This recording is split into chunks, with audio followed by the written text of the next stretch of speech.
Hey, I've had quite a few questions over the last few weeks, so I'm making this for my friends to clear a few things up. First and foremost, something you should know, you cannot catch a virus. And why can't you catch a virus? Because it's impossible. So why is it impossible to catch a virus? Question.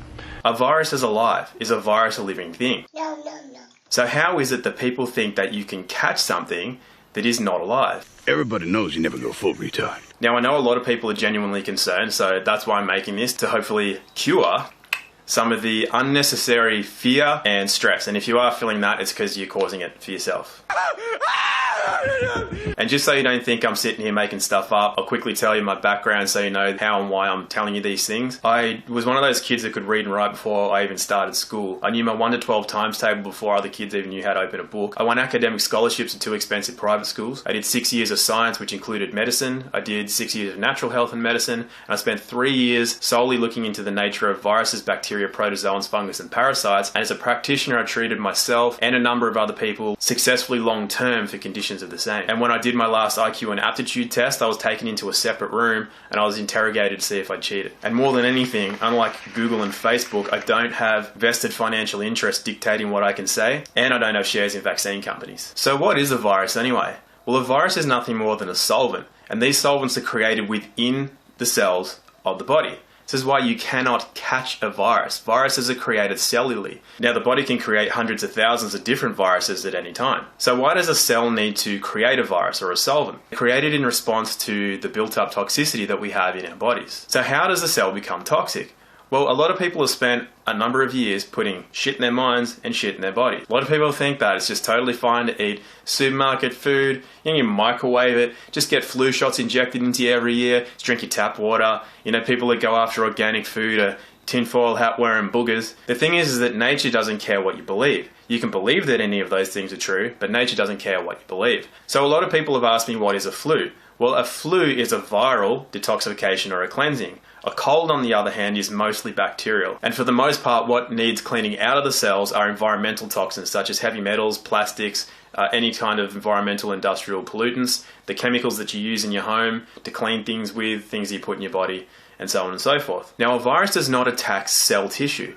What happens is that as a virus, which is a solvent, breaks down the toxic residue within a cell, it creates essentially a toxic waste. So that's why you'll feel shitty if you've got a viral infection. And what can happen is if there's a lot of shit in your cells, you're going to create a lot of toxic waste as that virus breaks it down. So what happens is that if there's too much of it, it can actually cause cell damage, and in extreme cases, it can cause cell death. So there is actually one way that you can catch a virus, and I'm going to tell you what that is in a minute. But you got to learn a bit about the nature of viruses before I can tell you how you can catch one. But millions of people are dying, and you can catch some bat flu off of a counter or by being around your friends. 'Cause if we keep buying, then they'll keep selling the lies. A virus is specific to specific cells in the body. So somebody with hepatitis, for example, which affects the liver, does that affect the heart? Do they have lung problems? Do they have brain or gonad problems? Likewise, a virus that attacks the lungs will not affect the kidneys. It's because the virus is specific to specific cells in the body. So because a virus is not transmissible within your own body, it should make sense that a virus is not transmissible between people. And it's especially impossible for a virus to make the jump between species. This is why you can't get an avian flu, a swine flu, a bat flu, a monkey flu, or any other flu that affects an animal, except for one way, and we will get to that. So how is it that a number of people can get a virus at the same time? If it is created within the cells, how is it that a lot of people can get it at the same time? Well, if somebody at home has a cold, or somebody at work or at your sporting club, does everybody in that place get a cold? You know that the answer is no, despite the fact that a bacterial infection can be contagious. And why can a bacterial or a fungal infection be contagious? Because they are living things. A virus, remember, is not a living thing. So how is it that a number of people can get a virus at the same time? There is an intelligence that runs through all of life. It's why seeds know when to germinate. It's why animals know when to mate or to hibernate or to come out of hibernation. So the body knows when it's a good time to undergo a cleaning, and it knows when it's a good time from the environment and climatic conditions. This is why a number of people in the same area can undergo a viral detoxification. But again, does everybody get a viral detoxification at the same time?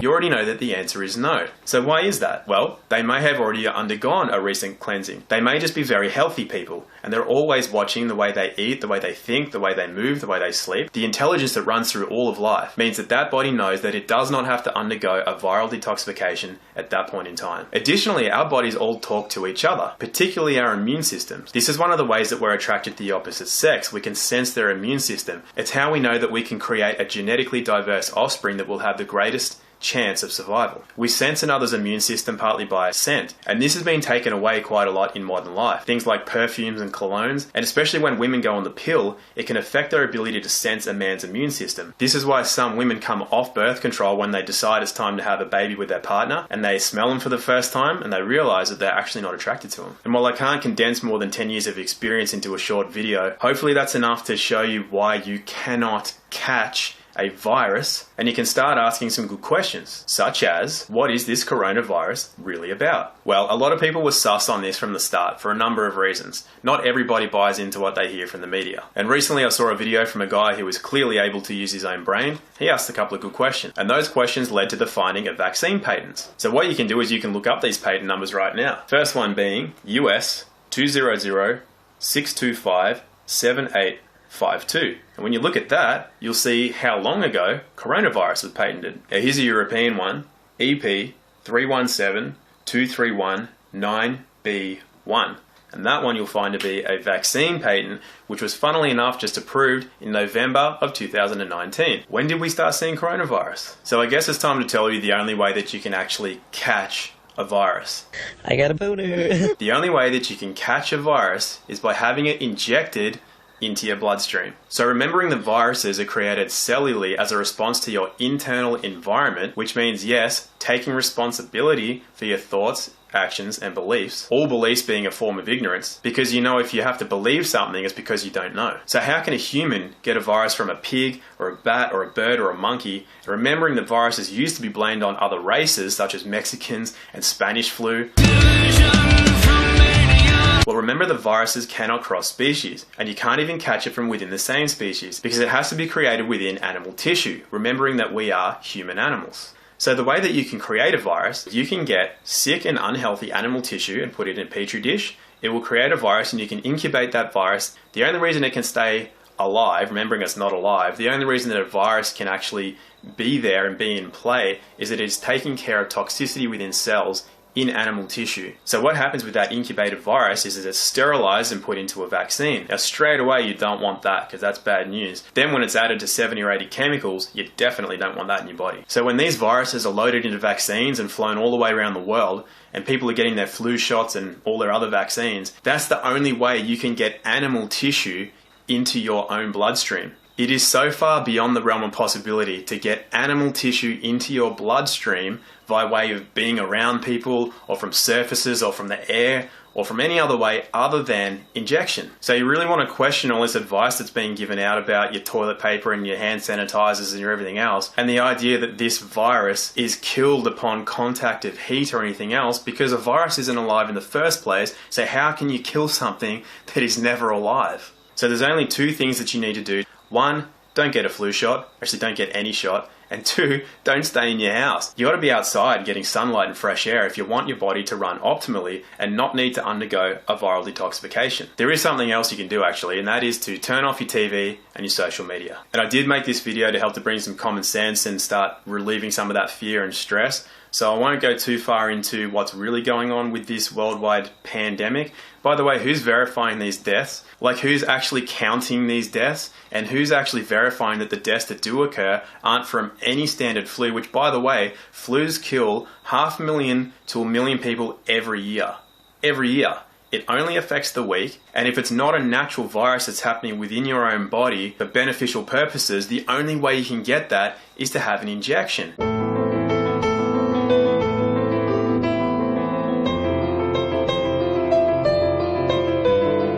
So instead of thinking you're doing the right thing by using all the correct words like COVID-19 and self-isolating and social distancing, and instead of staying indoors like a self-indulgent cactus, washing your hands like it's going out of fashion and humping doorknobs, Farting in bathtubs and laughing your ass off. and dictating to other people what they should be doing with their lives when perhaps they're just immune to media. So guys, if you're doing that, then you're not actually helping anything. What you're really doing is you're laying down, you're bending over, you're spreading your legs, and you're letting the long arm of the system get itself shoulder deep inside of you. You don't know what's going on behind the scenes. Most people have no idea about how the world works, certainly don't have any idea about how the mind and body works. And there are some things going on that, if this goes down the way people are letting it go down, you can say goodbye to what you have left of your rights and freedoms in this world. So if that's been you, pull your finger out, get outside, do normal things, watch the streets and watch what's going on out there. Because if you're sitting in your house, counting the number of days in your social isolation, counting death tolls like it's a fucking Olympic medal tally on the TV, you are literally paving the way to losing your rights and freedoms, and you're going to come out of your house with less than what you had when you went in. And I'm not just talking about baked beans and toilet paper. You don't buy that? That's Sean Penn, 2001, I Am Sam. Remember? Went full retard. Went home empty-handed.